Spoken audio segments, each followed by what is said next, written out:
ના ના વાંધો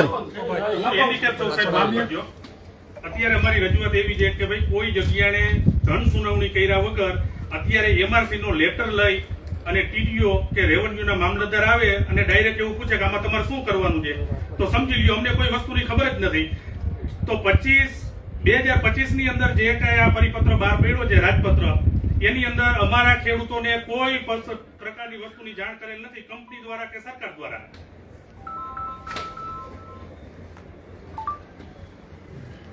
આ વસ્તુ એવી થઈ કે ભાઈ સરકાર અને તંત્ર દાદાગીરી સાથે કંપનીઓ આરે મનમેળ કરી અને ખેડૂતોને દબાવવાનો પ્રયત્ન કરે છે.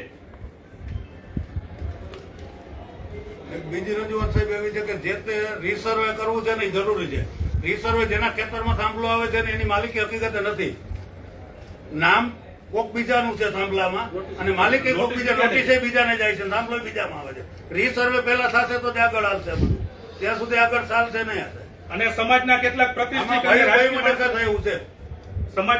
પ્રતિષ્ઠિત અને રાજકીય માણસો છે એની જમીન ઉતારવી અને બીજાની જમીનની અંદર થાંભલા કૂચાડવાનું જે આ ષડયંત્ર કર્યું છે, આની અંદર સરકાર અને તંત્ર ખુલ્લેઆમ જવાબદાર છે. ચલો બેન, કંપનીનો માણસ એમ કહી શકતો કે અહીંથી લાઈન ફરે નહીં તો બીજાના ખેતરની અંદર કઈ રીતની લાઈન આવી જાય? સાહેબ પ્રૂફ છે કે છેલ્લા ગામમાં 11 kV ની લાઈન છે, રાઘવજીભાઈ ના પ્લોટિંગ માંથી જતી હતી, જગ્યા લીધી અને પછી એને ફેરવી નાખી, લોટ બારે લાઈન કાઢી. તો અમારા ખેડૂતના ખેતરમાંથી કેમ નહીં? ચલો બેન, 2 ગણું વળતર તો ફક્ત થાંભલાને જેટલી જ જગ્યા રોકે છે, એટલે તે 493 ચોરસ મીટર ના આપે, બાકી તારની જગ્યામાં વધુ રોકે છે. તેના તો બજાર કિંમતની ત્રીજા ભાગનું 33.33 પણ આપતા નથી.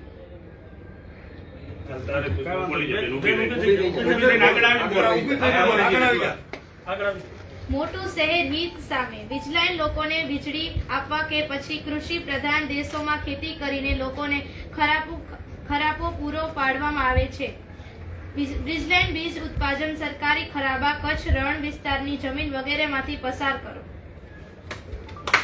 આ બેનના મમ્મી પપ્પા બે અપંગ છે, 10 વીઘા એની પાસે જમીન છે.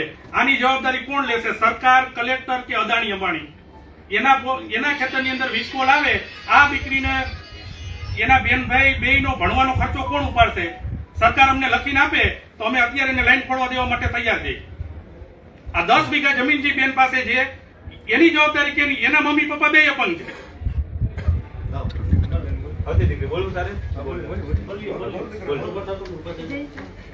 ચૂંટણીમાં ઉભા 3 ઉમેદવારમાંથી સૌથી વધુ મત મેળવનાર ઉમેદવાર વિજેતા.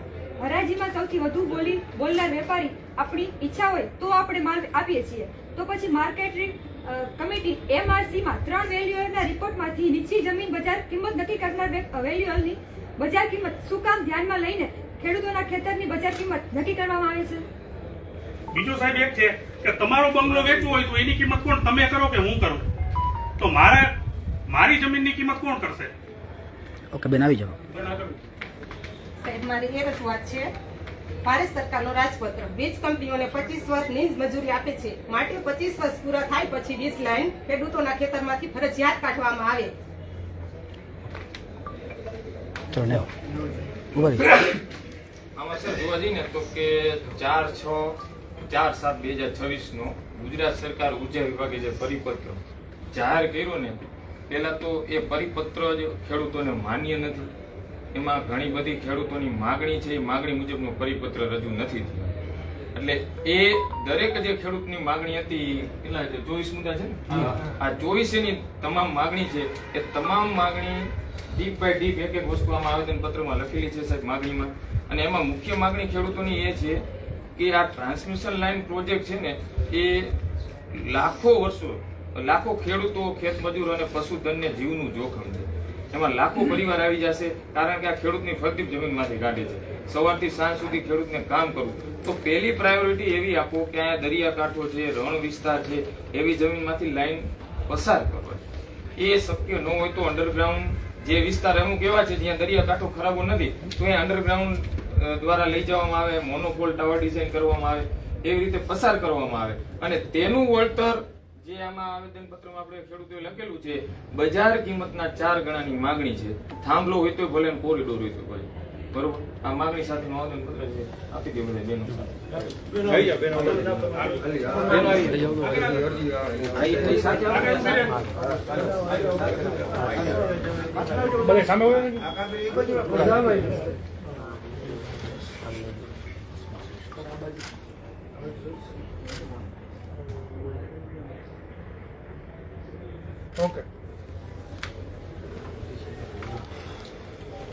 અને બીજું સાહેબ, સૌથી વધારે અત્યારે છેલ્લા 1 મહિનામાં 4 થી 5 તો મોર મરી ગયા જે આ વીજ લાઈનની બેદરકારી અને સેફટીના સાધનો ન રાખવાથી. અને અત્યારનું જે આવેદન દેવાને જે આંદોલન છે બિન રાજકીય છે. કોઈ એક બે નેતાઓ નથી કે એક બે આવેદન દઈને આ વસ્તુ બંધ થઈ જાય. આ વસ્તુમાં જો યોગ્ય નિરાકરણ નહીં આવે તો આવનારા દિવસોમાં આનાથી પણ ઉગ્ર આંદોલન થાય અને આનાથી પણ વધુ સંખ્યાઓ થશે. એટલે આ બાબતે તાત્કાલિક કઈ તમે નિર્ણય લ્યો અને જે નિયમો બાયપાસ કરીને કંપનીઓ કરે, કાં તો એમને બ્લેકલિસ્ટ કરો અને કાં તો ખેડૂતોને પૂરતું વળતર આપો 4 ગણું માર્કેટ ભાવનું. કંપનીને સાહેબ સૂચના આપો કે પોલીસ આગળ કરીને, કંપની કોઈ ખેડૂતોને વાત કરતી જ નથી, પોલીસને જ આગળ કરે છે સાહેબ. 3 વર્ષ બાપ દાદાની જમીન છે, તમારા મકાનમાં કોઈ પણ અધિકારી આવે કે કોઈ પણ તમારા મકાન ઉપર કબજો કરવા માંગે તો સાહેબ કોઈ ના કરવા દે. પ્રશાસન ખેડૂતો સાથે સીધો સંવાદ કરે. હા, સીધે પ્રશ્ન એવો સીધો નથી. ધોકા જ એ બતાવે લોકો છે. પોતાના મહેમાન તરીકે આપ લોકોને આવકાશે, પણ તંત્રને સીધું ઇન્વોલ્વમેન્ટ લેવું પડશે. તંત્ર જ આની અંદર જો ક્યાંક સામાન્ય નાગરિકના હક કે જે લોકોએ મતદાન આપીને જે નેતાઓને ચૂંટેલા છે એ લોકો આજે નથી ધ્યાન દઈ રહ્યા, ત્યારે અમારી અપેક્ષા તંત્ર પાસે વધી જાય છે કે અમારા ચૂંટાયેલા ઉમેદવારો તમારી પાસે યોગ્ય રજૂઆત નથી કરતા, માત્ર અમારે આવવું પડે છે. ભેગા તો ન થતા, વિનંતી છે કે રજૂઆત તાત્કાલિક કરવા આ બાબતે ભેગા નથી આવતા કોઈ. અને પ્રકૃતિના રક્ષણ કરતી સરકાર જે વાતો કરે છે, 3 વર્ષની અંદર 165 મોરના અવસાન થયા છે. આના માટે કોણ જવાબદાર છે?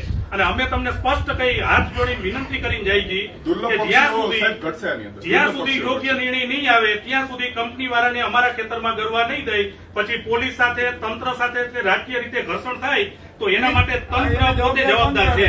આ અમારી સ્પષ્ટ માંગણી છે. જેને રાષ્ટ્રીય વૃક્ષ કહ્યું છે વડ, એનો બેફામ સાહેબ કટિંગ કરવામાં આવે છે આ કંપનીઓ દ્વારા. નાખવામાં આવે છે. અને સરકાર, પોલીસ અને વહીવટી તંત્ર આ ત્રણેયની મિલીભગત છે એ આ સ્પષ્ટ સાબિત થઈ છે. આ સ્થિતિમાં તંત્ર પાસેથી જ વધુ અપેક્ષા રાખી શકાય એમ છે. અહીંયા આવેદન પત્ર દેવા આવવામાં જો પોલીસ સંવેદનશીલ એવું બને. ઘર્ષણ કરતી હોય તો અમારા ખેતરમાં આવીને શું ન કરે આવેદન દેવામાં? તો એનો મતલબ એવો છે કે સ્પષ્ટ દાદાગીરી જ આ લોકો કરે છે. અમારી સાહેબ ઓફિસ છે, આમાં પરમિશન લેવું પડે. અમારા બાપ દાદાની મિલકત છે, એમાં કોઈ પરમિશન અમને પૂછવા નથી આવતા. એમને બોલર આવે ત્યારે ખબર પડે કે આ બોલર વાળા અહીંથી ધક્કા મારીને કાઢે. દાખલા ખોઈ ગયા છે. આ એવા કોઈ દાખલા છે કે જે ખેડૂત ખબર નથી એના દાખલા ખોટી ગયા છે સાહેબ. આ સરકારી ઓફિસમાં ખેડૂતને આવવું હોય તો આમાં પરમિશન લેવી પડે છે. અને તમે જિલ્લાના ન્યાયાધીશ છો, તમારા માટે તો બધા સરખા હોય ને. તમે ને અમને ટીંગાટોરી કરીને લઈ જાય. હા, ભાઈઓને પોલીસ. ટીંગાટોરી કરીને જણાવે છે. આ તો એકને ખોડ અને એકને બોર્ડ તમે રાજા છો આપણા જિલ્લાના, આમાં થોડીક વ્યવસ્થા તમે ન્યાય કરી દો. સરકારની અપેક્ષા આવ્યા છે અમે. અમે તમારા મુખ્ય ન્યાયાધીશ પાસે એવી અપેક્ષા સાથે આવ્યા છે કે ભાઈ યોગ્ય ન્યાય કરો, કંપની તરફી નહીં. આ જે ટોટલી વહીવટ આલે છે એ કંપની તરફી છે, એવી અમારી સ્પષ્ટ માંગણી છે.